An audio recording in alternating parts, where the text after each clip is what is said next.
Estamos hoy día viernes, gracias a nuestro buen Dios que tenemos, que nos preserva la vida y nos da la oportunidad de compartir hoy lo del Instituto Bíblico Radial. Con un poquito de demora estamos con ustedes para continuar y concluir el día de hoy la enseñanza sobre las doctrinas básicas. Bien, benditos sean todos del Padre, de nuestro Señor Jesucristo y de su Santo Espíritu, y sea Él guiándonos para bendición de su nombre. Amén. Bien, amados. El día de ayer estuvimos compartiendo referente a la porción de lo que era el pecado, la santificación, la justificación y la salvación. Son cuatro doctrinas muy fundamentales y obviamente esto trae como consecuencia, después del tema de la salvación, los lugares en donde vamos a estar por toda una eternidad. Y esto, después de muertos, cada uno de los seres humanos, el mismo libro de Hebreos así lo establece, que después al hombre le ha sido dado una sola vez la vida, y después de la muerte, el juicio, lo dice en términos generales, y obviamente después del juicio, pues será el lugar a que nos corresponde estar. Entonces, hoy vamos a hablar de esa doctrina que es el cielo y el infierno, o el paraíso y el infierno, para ser más exactos, el cual ha venido evolucionando, y para que podamos entender algunas porciones bíblicas que no se contradicen. Por ejemplo, la primera palabra que se reconoce en las Escrituras está con el nombre de Seol. Esto es muy usado en el libro de Job, en los Salmos, y vemos que el Seol era el lugar que se le conocía como el lugar de los muertos. Ahí iban todos los muertos, estoy hablando del Antiguo Testamento, y para que podamos entender un poco la obra de salvación. Entonces, todos los que morían en el Antiguo Testamento iban al Seol. En ese Seol habían dos lugares, el cual ya es revelado posteriormente en el libro de Lucas, con la historia del rico y Lázaro. Entonces vemos que en ese Seol, que estaba en la tierra, debajo de la tierra, había también dos lugares, el seno de Abraham y el lugar de tormento, o el Hades. Entonces, cuando ya se va usando la palabra Hades, ya estamos hablando de un lugar de tormento donde van los impíos y los pecadores. Y el seno de Abraham es donde iban los justos. Sin embargo, como la paga del pecado es muerte, entonces los muertos iban en cautividad. Aunque estaban en lugares separados, estaban cautivos las almas en el seno de la tierra. De esa manera podemos nosotros ir viendo que ningún alma, bueno, quedan algunas dudas que requerirían ya de un poquito de más explicación, como sería la pregunta, ¿dónde estaba Enoc? ¿Verdad? Que fue arrebatado porque caminó con Dios. ¿Dónde estaba Elías también?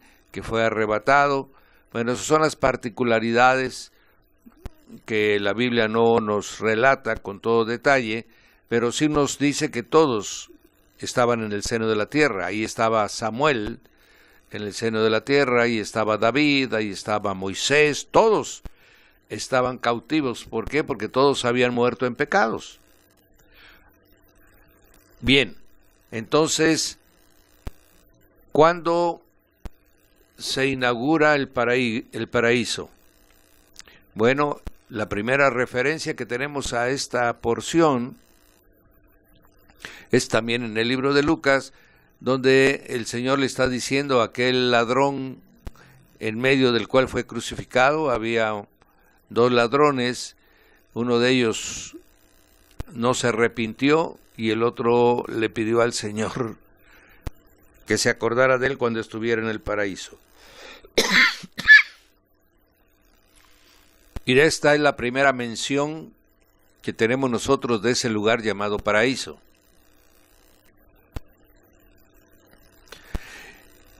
Y el Señor le dice a este varón, ¿verdad? Verdaderamente te digo, hoy estarás conmigo en el paraíso. Sabemos que el Señor, cuando muere, los 3 días que estuvo, los 3 días y 3 noches que estuvo en el corazón de la tierra, tal como Él había profetizado, Él dice, descendió en el Espíritu, dice la misma palabra, descendió en el Espíritu, y fue y predicó el Evangelio a aquellos que no sabían del Evangelio. Y después dice, y se llevó cautiva la cautividad. ¿A qué se refiere eso? Que se llevó el Señor a todos los que estaban en el seno de Abraham, se los llevó como primicias. El día que el Señor resucitó, ese día se presentaba en el templo las primicias de la cosecha de la cebada y el trigo. Se conocía como la presentación de las primicias. Entonces, lo mismo que estaba sucediendo en el templo, que se estaba presentando la cosecha, el Señor se está llevando las primeras almas con Él. Y de esta manera lo que está pasando en el mundo natural es lo mismo que está sucediendo en el mundo espiritual. Ya saben ustedes que el Señor en una ocasión comparó, dice, la mies es mucha, ya está listo para la cosecha. Entonces el Señor cosechó, en la cruz cosechó, y las primicias de las almas son las que se levantaron con Él. Cuando Él resucitó de los muertos, se llevó las almas también que estaban cautivas, quedando vacío el seno de Abraham, y entonces quedando nada más el Hades. Y en ese momento, mi hermano, el Hades se convierte en el infierno. Y ahí quedan los dos lugares donde van a estar. Los impíos y pecadores estarán en el Hades o infierno, y los justos o los que han creído en Jesús, ¿verdad?, se fueron al paraíso. Y estos son los dos lugares que tienen el destino de las almas. Y esto es resultado de lo que ayer veíamos. Si yo no quiero estar con alguien, obviamente yo voy a ser apartado. Y eso es lo que sucede con el pecador y el impío, que no quiere estar cerca de Dios, que quiere estar alejado de Dios.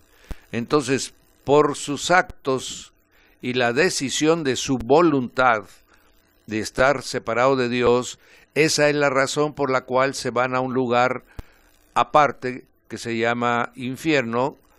Y los que quieren estar cerca de Dios, los que le buscan, los que le aceptan, los que anhelan su presencia, pues están cerca del Padre, y esos son los que están en el paraíso.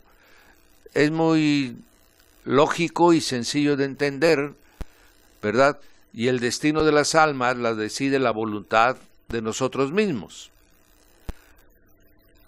¿Qué es lo que nos lleva a un lugar o al otro? La decisión de nuestros actos. Hemos decidido vivir en obediencia a la voluntad de Dios.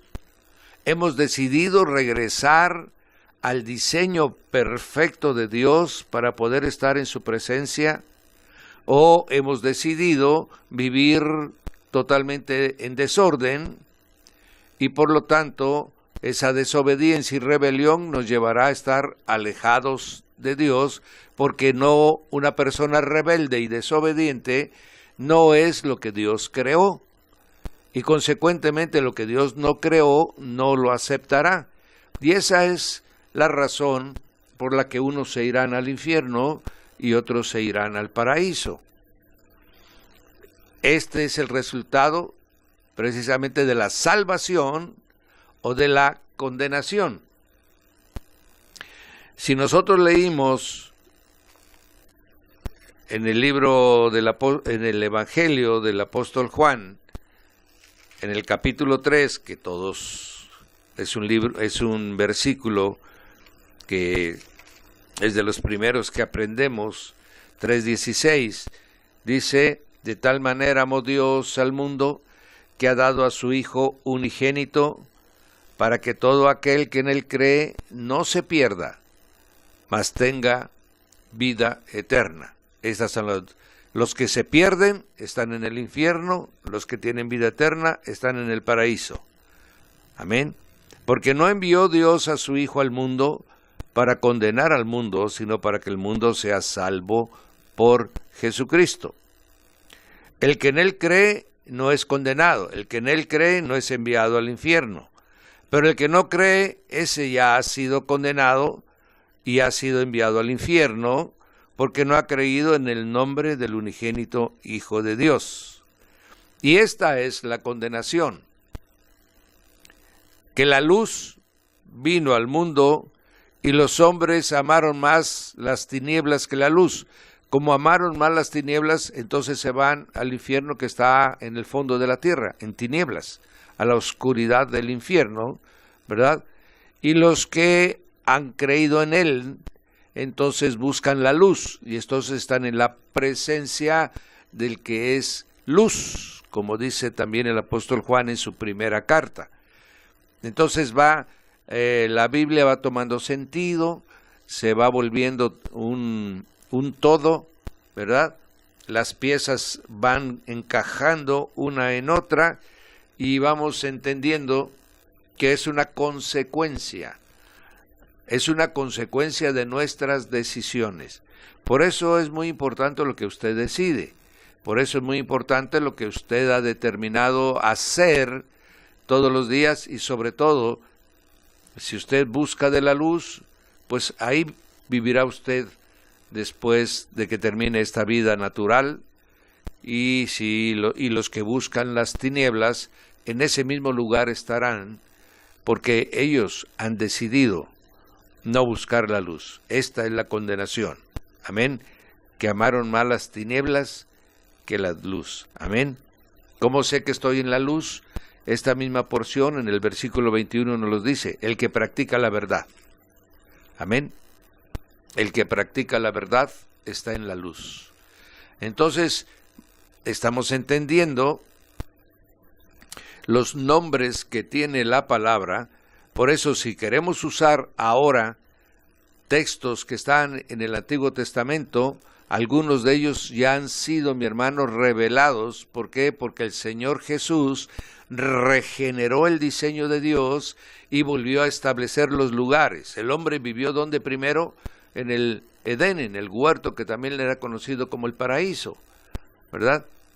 Y ahora los hombres, claro, Adán estaba en el paraíso terrenal, y ahora las almas de los justos, de los que mueren en Cristo Jesús, están en el paraíso espiritual. Amén.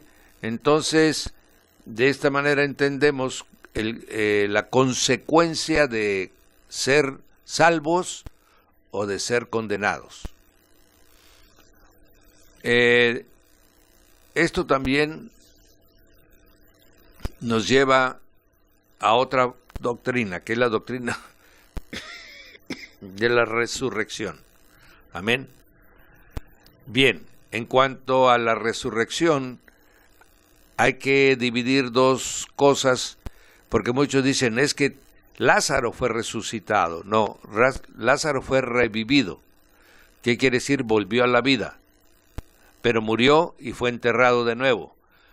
La resurrección en la Biblia está relacionado con ser transformado para vida eterna. Por eso es que Apocalipsis habla de la primera y de la segunda resurrección. En términos generales, la primera resurrección es referente a los hijos de Dios que resucitan para salvación y vida eterna. Ellos resucitan en la primera resurrección porque vamos a vivir con el Señor en el reino milenial. Y en la segunda resurrección son los que mueren en pecado, los impíos, que resucitan 1000 años después, cuando ya se va a dictar sentencia de vida eterna a todos aquellos que decidieron vivir apartados de Dios, del Dios Padre de nuestro Señor Jesucristo. Amén. Bien, entonces la salvación trae implícito estas dos doctrinas, la del infierno y la de las resurrecciones. Muchos ahora están confundidos. Por ejemplo, nosotros aquí en la cabina tenemos un micrófono con el cual nosotros nos podemos comunicar con usted. Tenemos enfrente monitores de 60 pulgadas y eso pareciera que estamos en una vida muy diferente a como vivieron los del Antiguo Testamento, y por lo tanto a nosotros ya no nos alcanza lo que está escrito en la Biblia, que fue escrita hace 2000 años. Mi hermano, los principios son los mismos. Todo lo que está pasando en el monitor puede llegar a mí solo por mis ojos, como le llegaron a ellos otras verdades reveladas. No quiere decir que porque tengamos un avance tecnológico ya no nos alcancen los principios bíblicos. Hay una confusión, inclusive los niños ahora dicen, no, ustedes son muy antiguos, ustedes son unos viejitos, ustedes tienen ideas raras que ya ahorita no funcionan. No, sigue funcionando. La verdad sigue siendo verdad, la mentira sigue siendo mentira. El amor sigue siendo amor y el odio sigue siendo odio.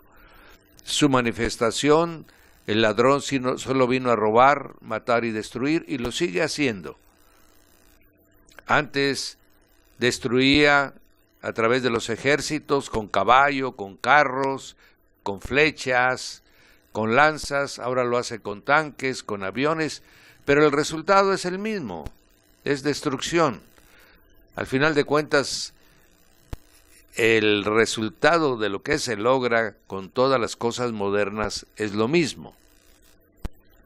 Por ejemplo, había un sistema con el cual los sacerdotes del templo de Jerusalén le daban a conocer a toda Judea, o más bien a todo Israel, que ya había empezado el nuevo mes, lo que le llamaban la luna nueva. Y entonces lo que hacían estaban pendientes los sacerdotes cuando apareciera, ¿verdad? Ya saben que para los judíos el día empieza en la tarde, entonces esperaban que apareciera las 2 primeras estrellas que se vieran en el firmamento, y la luna en cuarto creciente indicaba que ya había empezado el siguiente mes, y entonces prendían una fogata. Esta fogata la recibían en otro lugar inmediato, porque se veía a distancia, prendía otra fogata, y así a través de esa fogata que se iba comunicando, se enteraba todo Israel que ya había empezado el siguiente mes. Bueno, ahora usamos aparatos electrónicos, ahora usamos el teléfono, usamos vía satélite, pero ¿para qué? Pues para comunicar que ya empezó el siguiente mes. Al final de cuentas, no es más que un instrumento diferente, pero con el mismo resultado. Y eso es lo que ha confundido al hombre, pensando que como usa cosas tecnológicas, son diferentes las cosas. No, son diferentes los medios para conseguir las cosas. Todo esto, ¿por qué lo comentamos? Porque muchos dicen, no hay infierno. Hay muchas religiones, por ejemplo, la budista no contempla infierno, nada más dice que después de reencarnaciones, ¿verdad? La budista considera que hay muchas muertes, que después en cada muerte nos vamos perfeccionando y que después de cierto número de muertes llegamos a la perfección y nos volvemos otra vez a integrar al ser perfecto del cual venimos. Entonces para ellos no hay infierno. Si usted habla con un judío, el judío no cree en el infierno tampoco. Por eso es los que están en contacto con el judío mesianismo entran en confusión de doctrina con lo que la Biblia dice. Por ejemplo, el judío dice que la Gehenna, que ese es un nombre griego que utiliza la Biblia para también nombrar al infierno, era una ciudad era un lugar que estaba a las afueras de Jerusalén, que prácticamente era como donde todo el mundo tiraba los desperdicios, el desperdicio de la basura, el desperdicio de las cosas que ya no servían, la ropa, todo eso, los animales muertos, todo eso era tirado a ese lugar que le llamaban la Gehenna. Y entonces dicen, la Biblia cuando habla de la Gehenna se está refiriendo a ese lugar que estaba fuera de Jerusalén, en donde luego se quemaban para que no hubiera contaminación, ¿verdad? A eso se está refiriendo lo que la Biblia dice. Y bueno, como no están entendiendo el sistema que está utilizando el Señor para comunicarnos principios espirituales a través de parábolas, ¿verdad? Entonces ellos no entienden. El Señor dice, fuego eterno que nunca se apaga. Y eso no existía en la Gehenna. En la Gehenna de Jerusalén se quemaba, cada determinado tiempo se quemaba lo que ahí se tiraba, y bueno, y esperaban otro tiempo y luego volvían a quemar. No es fuego eterno.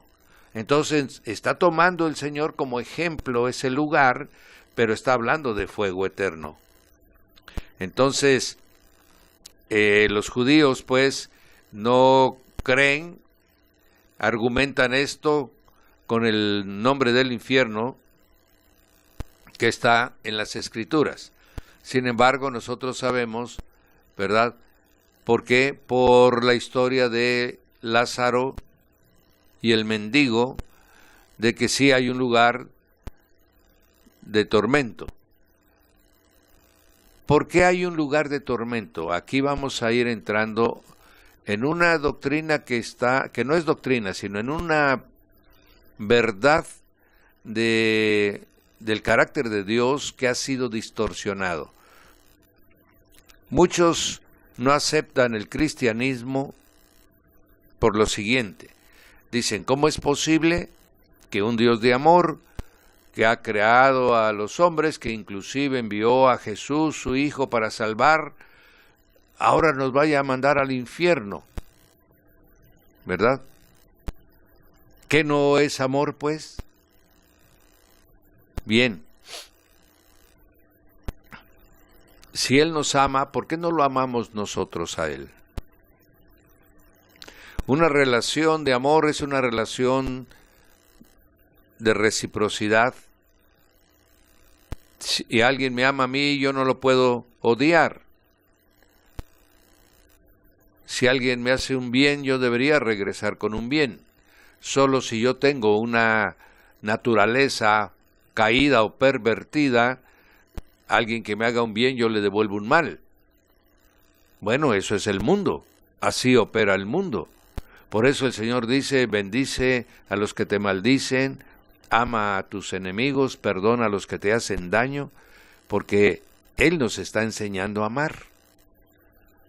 Pero si yo persisto en ser una persona que vive en el odio, una persona que vive en la falta de perdón, no me estoy yo apartando de los demás que saben amar. ¿Cómo quiero ir yo al mismo lugar si soy una persona, por ejemplo, en el mundo natural? Hay personas que son muy conflictivas, que donde quiera que llegan hacen problemas, hacen líos, ¿verdad? Y la gente se empieza a apartar de ellos porque cada que llegan hay dificultad con su presencia. Si esto sucede en el mundo natural, ¿cómo va a ser posible que después las almas convivan eternamente con aquellos que no han entendido que tenemos que regresar a la forma como Dios nos creó para que podamos vivir cerca del Padre amoroso con los hermanos que se aman? Si alguien ha decidido apartarse, pues vivirá aparte. Y ese es el principio por el cual iremos a dos lugares diferentes. Y no olvidemos que será nuestra decisión. Por eso, aquel día del juicio, en donde se determinará el destino final y eterno de todas las almas, se abrirán los libros de las obras que cada uno hizo. Se abrirá el libro donde está escrito lo que decidimos hacer y cómo decidimos vivir. Entonces va a ser muy sencillo, por eso el Señor dice, mis palabras les juzgarán, yo no les juzgaré, sino también vuestras palabras ociosas que ustedes dijeron, esas mismas palabras a ustedes los condenarán. Amén. Todo está escrito para que es como usted ha visto, mi hermano, en muchos documentales, en muchas películas, cuando atrapan a una persona que supuestamente cometió un delito, lo primero que le dicen, todo lo que usted hable puede ser usado en su contra. Guarde silencio, ¿verdad? Es lo primero que le dicen. Pues de la misma manera podemos nosotros entender que todo lo que digamos en la tierra hay que tener mucho cuidado porque puede ser usado en nuestra contra, porque va a venir un día en que seremos juzgados, estaremos ante un tribunal y lo que se va a presentar como pruebas de nuestros delitos es precisamente lo que salió de nuestra boca y de las obras que nosotros hicimos. De esta manera, esta porción del juicio final y de juzgar nuestras obras es característico del cristianismo. En otras religiones no la hay, no hay el juicio final. En otras religiones, en algunas el hombre murió y se fue al nirvana, un lugar que quién sabe dónde esté. Otros se integran al todo o reencarnan. No tiene una doctrina fundamental. Todo lo que el hombre haga, que será juzgado por toda una eternidad. Y esto suena justo, porque Dios es justo.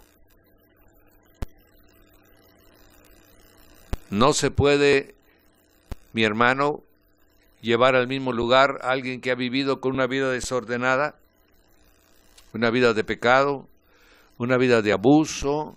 No puede ir al mismo lugar el asesino, el borracho, el adúltero, que aquel que ha guardado una vida correcta, prudente, sabia, justa, santa. ¿Qué clase de Dios sería aquel que importando cómo vivamos, al final estaremos todos juntos o no iremos a ningún lugar. Esa no es, mi hermano, la fe que nosotros profesamos. Entonces, como sabemos que nuestro Dios es amor y por eso nos envió el único recurso que era posible para que fuéramos salvos, que era la expiación de nuestro Señor Jesucristo en la cruz por nuestros pecados. Esa fue la muestra de amor. Por eso, de tal manera amó Dios al mundo. Pero aquel que rechace la muestra de amor de Dios, entonces se va a encontrar con su justicia en el día que tengamos que vernos cara a cara con Él. Y eso es justo, mi hermano. Eso es justo. Bien, entonces esta es otra doctrina que el cristianismo tiene. El Islam considera también que hay infierno, pero ahí no dice cómo van a ser juzgados, ahí no dice cuáles son los méritos más que obedecer ciegamente a Alá. Y uno diría, bueno, eso es lo que dice las Escrituras. No, la Biblia no dice eso. La Biblia dice que obedezcamos a Dios, pero no ciegamente. Dice que obedezcamos a Dios porque nosotros hemos sometido nuestra voluntad, porque nosotros decidimos someternos a Dios, ejercemos nuestra voluntad declarándonos servidores de Dios. No porque es inevitable, no porque es fanatismo, no porque es una doctrina que yo nací en tal lado y tengo que ser de tal manera, no. El Señor dice, si no quieres amarme, si no quieres obedecerme, si no quieres adorarme, no lo hagas. Entonces, esa es la gran diferencia entre el cristianismo y el Islam.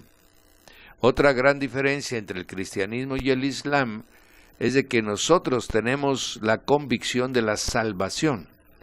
Nosotros creemos que Dios ha sido muy claro en sus escrituras, lo que el Corán no lo es. El Corán es un libro muy confuso, además hasta desordenado en su presentación, ¿verdad? Por ejemplo, usted lee la Biblia de Génesis y Apocalipsis y usted ve el desarrollo de cómo el hombre fue conociendo a Dios y cómo Dios le ha dicho cuándo se va a encontrar con Él. Está perfectamente claro, está hablado quiénes van a ir a un lado, quiénes van a ir a otro, qué hay que obedecer, qué cosa no hay que obedecer. Es claro, la Biblia es clara.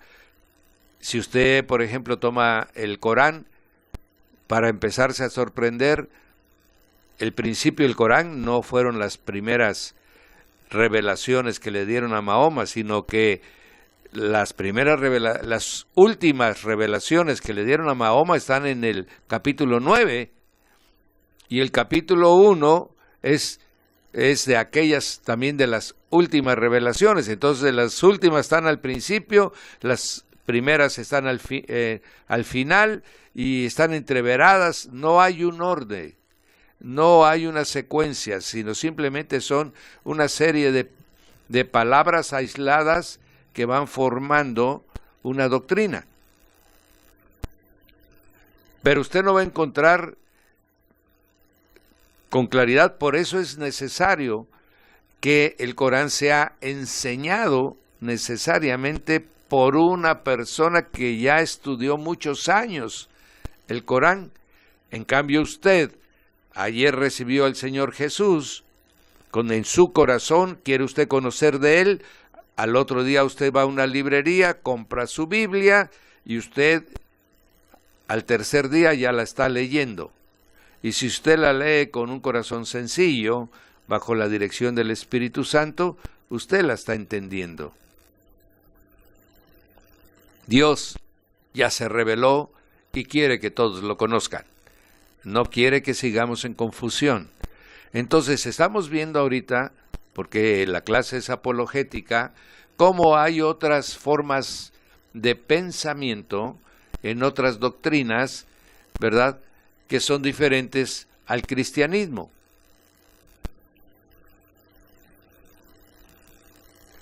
Otra de las características que tiene el cristianismo en cuanto a estas verdades que estamos compartiendo es de que la Biblia fue escrita inmediatamente de que el Señor partió.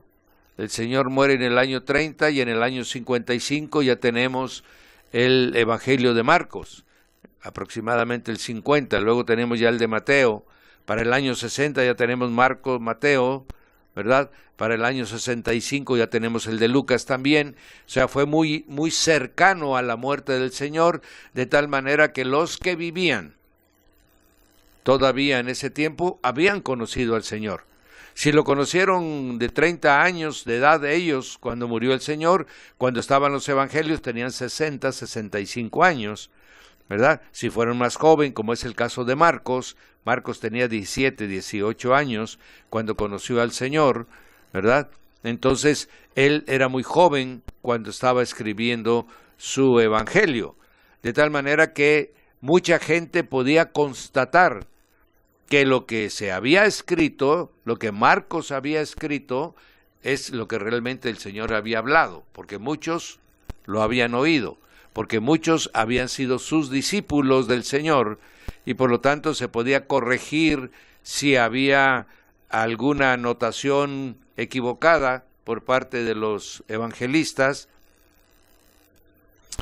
y eso le da garantía a la escritura que nosotros tenemos, por lo menos a los evangelios, ¿verdad? Y lo de Pablo también, porque Pablo muere aproximadamente en el año 65 y ya tiene escrita todas sus cartas.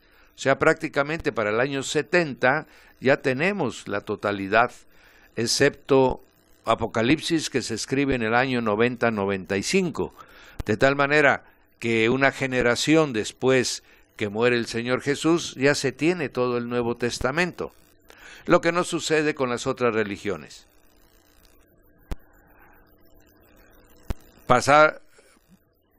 Después de la muerte de Mahoma pasaron mucho tiempo en que se empezaran a recopilar sus revelaciones. Las revelaciones del Corán, por ejemplo, se recopilaron a muchas gentes y cada uno de ellos fue hablando de lo que había escuchado. Y de esa manera, cuando coincidían varios en lo que se decía, se escribía y se escribía y se escribía. Y de esta manera, ¿verdad?, ellos también hicieron pasaron por el canon. También el Corán pasó por un canon, mi hermano. También el Corán, cuando consideraron que ya lo que estaba escrito eso era lo correcto, otros llegaron a decir, no, yo también escuché que dijo esto, no, eso ya no lo tomamos en cuenta. Cuando se escribieron cosas nuevas, el califa Omar mandó a quemar todas los capítulos que ya estaban fuera de lo que habían aprobado, ¿verdad? Entonces, estamos viendo que ellos siguieron un camino que ya se había abierto a través de la aceptación de la Biblia. Los árabes siguieron mucho los pasos de los judíos y los cristianos. De esta manera, ¿de qué estamos? Usted me dirá, bueno, ¿qué tiene que ver eso? Bueno, estamos hablando de las doctrinas básicas. Usted tiene que saber que su libro sagrado, que el libro que usted cree que Dios reveló a los hombres, no se lo reveló en 25 años a una persona, ¿verdad?, que además caía en trance, que no estaba consciente de lo que hablaba, que eran otros los que oían, que eso es lo que le pasaba a Mahoma, ¿verdad? Y los que le oían eran los que sabían lo que había dicho él estando en trance. Entonces, no es lo mismo a la Biblia, que está escrita desde Moisés hasta Juan el Apóstol, mi hermano. 1600 años se tardó en escribir la Biblia que usted tiene en su mano, mi amado, se llevó 1600 años escribirla. De tal manera que la gente, por cada libro que usted está leyendo, si usted lee el libro de Jeremías, hubo gente que escuchó a Jeremías. Baruch escribió el libro de Jeremías según le iba dictando Jeremías, y había gente que conocía, de tal manera que cuando el libro de Jeremías salía a la luz escrito, había gentes que constataban que realmente el libro de Jeremías era real. Y así fue con cada uno de los libros de las Escrituras. Por eso es que los hebreos o los israelitas tenían plena confianza en su Biblia, que es el Antiguo Testamento. De la misma manera sucedió con el Nuevo. Los 4 evangelios, cuando se escribieron, había gente que había escuchado y podía constatar que lo que ahí estaba escrito ciertamente era lo que había dicho el Señor Jesús. Y después las cartas de Pablo fueron escritas, y de esas cartas se transcribieron, se copiaron otras, de tal manera que son fidedignas, que quedaron constancia de ellos, no solamente digamos, como en este caso que estamos haciendo la comparación, ¿verdad? El mismo Mahoma no sabía lo que decía, le tenían que repetir después, ¿verdad?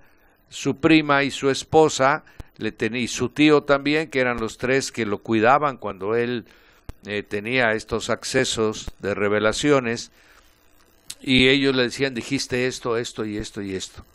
O sea, él tenía que aprender lo que había dicho en estado de trance, ¿verdad? Bien, entonces ya con eso podemos entender el origen de las cosas. El libro de los libros sagrados de los budistas, Buda no escribió nada. Buda a veces tenía lo que le llaman sus discípulos. Cuando él hablaba, porque la mayor parte del tiempo Buda estaba en meditación, no hablaba, sino cuando hablaba a veces lo escuchaban los discípulos, y fueron muchos cientos de años después que se escribieron el libro donde supuestamente está la doctrina revelada por Buda, que no tuvo la intención de tener discípulos, que tampoco tuvo la intención de que supiera la gente lo que él había aprendido. Entonces vamos entendiendo la diferencia que hay entre el libro que es referencia. Y llego a esto importante, ¿por qué? Porque toda doctrina está fundamentada en un libro. Por eso es importante, y estamos cerrando lo de las doctrinas básicas con las Escrituras otra vez. Nosotros debemos tener la convicción de que lo que tenemos en nuestras manos es algo que realmente ha sido certificado, y la certificación de la Biblia, mi hermano, está en la forma como transforma las vidas, en la forma como se revelan verdades de Dios a los hombres, en la convicción que nos da a nosotros en nuestro espíritu de que la voluntad de Dios realmente está en este libro. Esto nos dará confianza, nos dará seguridad, ¿verdad? Ya no es como ahorita, por ejemplo, yo les compartí a ustedes de que el judaísmo ya no usa la Torá de Moisés, ya usa el Talmud que fue escrito por ellos, resultado de la recopilación de lo que los rabinos interpretaron de la Torá. Entonces ya no es el libro original, ya no son las palabras que Moisés escribió, ya no son, ¿verdad? Entonces, estamos viendo, estoy haciéndole referencia, ¿por qué? Porque el judaísmo cree en un solo Dios. Tenemos, por ejemplo, el Islam, que cree en un solo Dios, pero estoy compartiendo sobre el Corán. el budismo cree en una persona, ¿verdad? Porque Buda es una persona que murió y ya murió. Y después los que le escucharon fueron escribiendo poco a poco lo que él supuestamente reveló. Y ahora tenemos, mi hermano,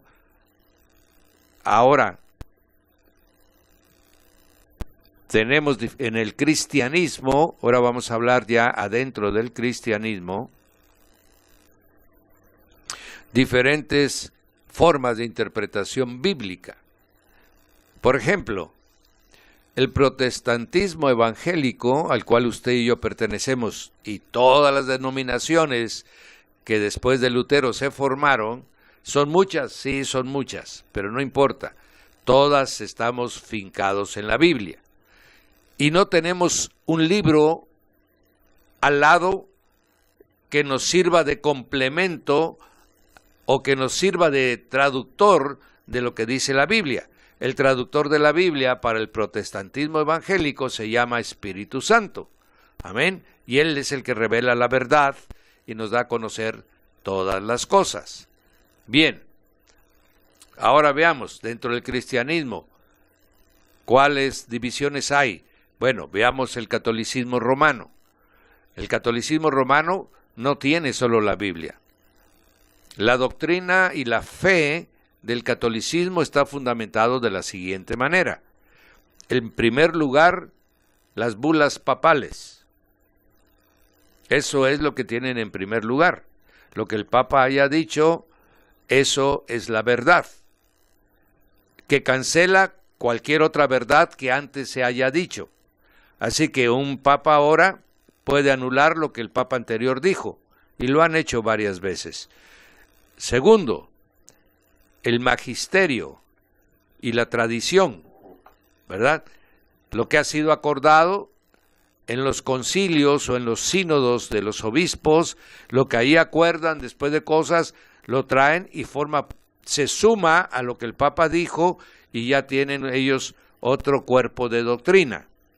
Luego la tradición, ¿verdad? La tradición de los santos, la tradición de las santas, la tradición de las apariciones, eso también forma parte del cuerpo doctrinal. Y al final, mi hermano, la Biblia. Le va a sorprender lo que le estoy diciendo, pero esa es la manera, el orden en que ellos son instruidos, son enseñados. Y cualquier sacerdote lo sabe y usted se lo puede ir a preguntar. Lo que el Papa decreta, lo que se acuerda en concilios y sínodos, la tradición y la Biblia. De tal manera que la Biblia es una de 3 recursos, de 3 fuentes doctrinarias que tiene el catolicismo romano. Si nada más dividiéramos, la Biblia es el 30% y lo demás es el 70%. ¿Qué es lo que realmente predomina? Y por eso es que el catolicismo romano lo que enseña no es Biblia. El catolicismo romano lo que enseña es su catecismo, ¿verdad? Por esta razón que te estoy compartiendo. Entonces, por esa es la diferencia que tenemos en la interpretación de los principios bíblicos. Para nosotros nos basta la Biblia y nada más. No necesitamos de otro tipo de revelaciones, de otro tipo de conocimiento de hombre, sino que nosotros nada más nos basamos en lo que Dios reveló. Bien, ahora vamos a ver otras más. Testigos de Jehová. Los testigos de Jehová tienen la Biblia, pero tienen muchos libros que han escrito personajes que fueron de alguna manera sus maestros durante el desarrollo. Ya no usan los de Russell, que fue el fundador de los testigos de Jehová, porque Russell, mi hermano, prácticamente era un esotérico. Russell se dedicaba al ocultismo también, y sus primeros libros de Russell hablan mucho de esoterismo, ¿verdad? De piramidología, de conocimientos ocultos, y obviamente a estas alturas ya no les conviene, entonces, pero al principio fueron fundamentales los libros de Russell. leían un capítulo de la Biblia y leían 2 libros de Russell, por decir algo. Ahora está Ramsey y otros más, ¿verdad? Y entonces tienen ellos otros libros en donde se nutren y por eso desvirtúan las doctrinas bíblicas, ¿verdad? ¿Por qué? Porque los otros libros hablan diferente de lo que la Biblia dice. Por eso ellos han llegado a la forma de pensamiento. Russell, por ejemplo, Russell y los fundadores del adventismo, los fundadores del mormonismo, ¿verdad? Ellos formaban parte de una corriente de pensamiento en la que tenían una mezcla de judaísmo con esoterismo, ¿verdad? Tienen ahí, la mayoría de ellos eran francmasones que hacían una mezcla de conocimientos ocultos con la Biblia, ¿verdad? Y por eso muchos de ellos después negaron la divinidad de Cristo. Usted se va a sorprender ahorita de algunas cosas que vamos a compartir. Entonces vamos a hablar de testigos. Testigos, su fundador, francmasón, Rosacruz, ocultista y esoterista. Ese fue el fundador de los testigos. Posteriormente tuvieron que dejar esos libros y los siguientes empezaron también a interpretar, de tal manera que llegan a creer lo que los judíos creen, que no hay infierno. ¿De dónde lo tomaron? Del pensamiento judío. Eso no es novedad, ¿verdad? Por eso ellos creen que el infierno no existe, que aquí en la tierra, ¿por qué? Porque ese es el pensamiento judío. El pensamiento judío es de que va a venir el Mesías y va a ser de Israel la cabeza de todas las naciones y todas las naciones le van a servir a Israel. Pues es exactamente lo que dice el testigo, ¿verdad? Va a venir el Señor Jesucristo en su segunda venida y los 144,000 van a gobernar con Él aquí en la tierra, igual que los judíos, nada más que eso se lo adjudican de que los que van a gobernar son testigos y no judíos, pero es la misma forma de pensamiento, ¿verdad? Y por eso tienen también otras doctrinas. Los judíos negaron todo el tiempo la existencia de Jesús, el que había venido como Cordero de Dios. Los testigos de Jehová niegan la divinidad de Jesús. ¿De dónde lo sacan? No de la Biblia, porque la Biblia es muy clara, yo y el Padre uno somos, ¿verdad? Él es la imagen visible del Dios invisible, sino la sacan de los libros complementarios que ellos usan. Si usted ha tenido la oportunidad un día de platicar con uno de ellos, le dan un versículo bíblico y le hablan de 10 cosas de los libros que ellos leen. Los estudios que ellos tienen, los estudios bíblicos que tienen, se llaman bíblicos porque agarran un versículo bíblico y agarran 3, 4, 5 libros de los que ellos escribieron. De tal manera que no es la Biblia la fuente de su conocimiento y de su revelación. Amén. Ahora tenemos a los mormones. Los mormones es lo mismo. Hablan de la Biblia se la muestran a usted nada más por fuera, pero inmediatamente sacan el libro de Moroní, ¿verdad? O el libro de Mormón, como se le conoce más comúnmente. Y de ese es el que le hablan, que vinieron a la América y que esto, y que el ángel Moroní les reveló, y que es otro libro. No es la Biblia la fuente de su creencia, sino que son otros libros. A ver si usted me va entendiendo, mi hermano.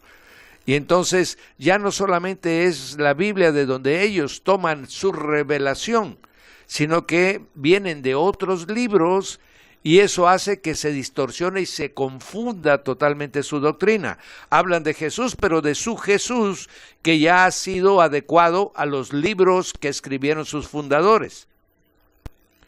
Pasa lo mismo con José Smith, fundador de los mormones, de que él dice que se le entregaron unas láminas de oro escritas y que él las tradujo, que el ángel que se le aparecía siempre, ¿verdad? Él le dijo cómo se debía de traducir, ¿verdad? Y todos los primeros libros de José Smith ya no los usan, mi hermano, ¿Por qué? Porque tenía muchos errores geográficos, errores históricos y de traducción, y ahora tuvieron que desaparecerlos. La mayor parte de los primeros libros mormones también han desaparecido. ¿Por qué?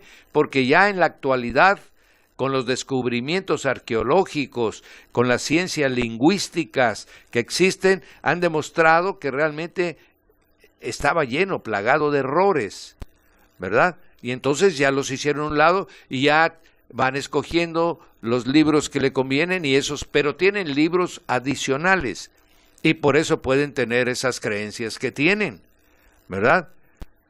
Ellos creen que cada uno de nosotros se va a convertir en un Dios. Amén. Los mormones creen que se van a convertir en Dios y que se van a ir a poblar un planeta, ¿verdad? Que se van a ir, cuando mueren, se van con un grupo de almas, de otras almas de mujeres, se van a otro planeta y allá van ellos a poblar otro planeta, ¿verdad? Bien, ¿de dónde resulta eso? De los libros complementarios que escribieron y que están supliendo la Biblia. Lo mismo que la tradición y los acuerdos del catolicismo romano suple lo que la Biblia dice, ¿verdad? Desde la famosa fundación de que Pedro es el primer papa, ¿verdad? Pues eso es resultado de sus acuerdos de concilios, no de la Biblia. Bien, de la misma manera los mormones, pues iremos a otros lugares como dioses a poblar. De la misma manera Russell, ¿verdad?, hablaba que la Gran Pirámide había sido revelado por extraterrestres y que ahí estaba todo el conocimiento de la humanidad. Amén. De la misma manera los adventistas tienen un libro que se llama la Biblia y tienen 100 libros de doña Elena G. de White. Para poder interpretar un capítulo de la Biblia, ellos tienen que leer lo que dijo la señora Elena G. de White. Entonces ya no hay revelación, ahora doña Elena es el Espíritu Santo de los adventistas. Amén. ¿Por qué? Porque todo lo que a ella se le reveló, independientemente de cuál haya sido el origen de la revelación, ¿verdad? Pero ya no hay revelación personal. Entonces todas las sectas tienen sus libros particulares, adicionales a la Biblia. Es lo mismo que están haciendo ahorita, mis amados, los nuevos movimientos cristianos de los falsos apóstoles y de los falsos profetas. Ellos escriben sus libros de ciertas revelaciones que recibieron y eso se lo enseñan a sus seguidores. Ya no es la Biblia, es la Biblia interpretada a través de sus libros, es lo que tienen que aprender. Entonces ya se convirtieron en sectas. Porque esa es una de las características de las sectas, mi hermano, de que no solamente tienen como fuente de inspiración, como fuente de autoridad fundamentalmente a las escrituras, sino que escriben sus libros. Eso lo ve usted en el G12, todos los que tienen ese movimiento de encuentros, posencuentros, todos tienen sus libros que han escrito sus apóstoles, y eso es lo primero que le dan a leer a todos sus discípulos. No conocen Biblia, mi hermano. Usted se va a sorprender. En todos esos grandes movimientos que tienen miles y miles de gente, no conocen Biblia. Conocen los libros de sus apóstoles y de sus profetas. Bien, estas ya son sectas. Estas ya se desviaron del principio de la verdad. Estas se desviaron del reencuentro. Por eso cuando ya podríamos decir, se instituyó el movimiento de la Reforma, que en este año hacemos precisamente 500 años de la Reforma, que por cierto pasaremos a partir de la próxima semana,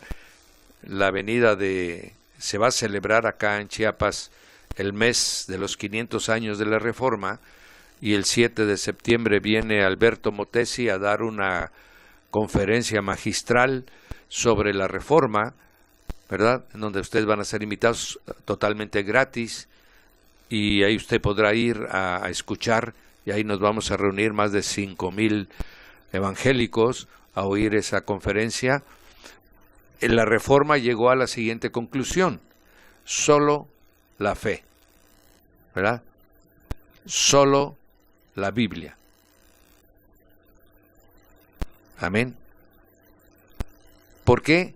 Precisamente porque a la Biblia la habían cercado con muchísimos acuerdos, libros, concilios, decretos canónicos por la Iglesia Católica. Y entonces los reformistas rescataron otra vez la Biblia, que estaba oculta en los monasterios y en los estantes de las bibliotecas, para dárselo al pueblo, para que todo el mundo pudiera leerlo. Y entonces vino el gran avivamiento, mi hermano. Y ahora resulta que nacen nuevas sectas cristianas y lo primero que hacen es escribir nuevos libros, otra vez lo mismo que hizo el mismo mover de la oscuridad y de las tinieblas que hizo con el catolicismo romano, lo está haciendo ahora con los movimientos apostólicos, los falsos movimientos apostólicos proféticos. Usted lea primero Biblia, mi hermano, entienda la Biblia, conozca la Biblia, tenga firmes sus principios y después usted vaya y complete su conocimiento con otros libros. Si usted quisiera una recomendación, o yo se la doy y ojalá usted la escuche, inclusive los libros que usted vaya a leer, pregúntele al Espíritu Santo. Y usted se va a sorprender cómo el Espíritu Santo lo va a llevar a los libros que usted debe de leer para lo que Él le quiere enseñar a usted con la Biblia. No agarre usted cualquier libro que le lleven, no, mi hermano. Pregúntele al Espíritu Santo, ¿tú quieres que yo lea este libro? Y si Él pone paz en su corazón o le habla a su mente, amén, como Él suele hacer, léalo. Y eso le va a servir para conocer más la Biblia. Y esta es una experiencia que muchos hemos aprendido y ha sido de una grande bendición para nuestra vida. Pero primero aprendimos Biblia. Es la fuente, la roca. No se olvide usted que nuestro Señor Jesucristo es el Verbo que se hizo carne. La roca en la que usted está sustentado ahorita, mi hermano, se llama Biblia, Sagradas Escrituras. Es el mismo Señor revelado a través de la palabra. Esa es la roca. Amén. Si nosotros estamos, por eso en el desierto, ya sea el capítulo 4 de Mateo, nos enseña la forma cómo se llevó esa relación, más bien esa contienda, porque fue una contienda en el desierto entre nuestro Señor Jesús y Satanás. Y Él le dice, escrito está. Las 3 veces le contestó el Señor, escrito está. Amén. Entonces, la fuente, el arma más poderosa para que usted pueda vencer a Satanás se llama Sagradas Escrituras. Amén. Bien, mis amados, de esta manera hemos tocado las doctrinas básicas, amén, en las cuales está fundamentado. No es toda la Biblia, hay otras, pero realmente estas son las que sirven para salvación. Son las que realmente debemos tomar en cuenta para que nosotros seamos salvos. Y la intención es esa, que seamos salvos. Amén. Bien, con esta manera terminamos con la enseñanza este día y por supuesto con la porción de las doctrinas básicas. Y empezaremos el próximo miércoles a hablar de cada una de las sectas, ya con detalle, ya cuándo fueron formadas, cómo fueron formadas, por qué se desvían tanto del cristianismo original, ¿verdad? y esperamos que entonces usted pueda ser un apologista bien informado, bien entendido de su fe, y que el Señor lo guarde, lo bendiga y lo prospere, y todo cuanto hacemos sea para la gloria del Señor Jesucristo. Se despide de ustedes el pastor Raúl Peña, de Casa de Oración Puerta del Cielo, al servicio de Manantial de Vida Radio, Instituto Bíblico Radial 97.3. Amén.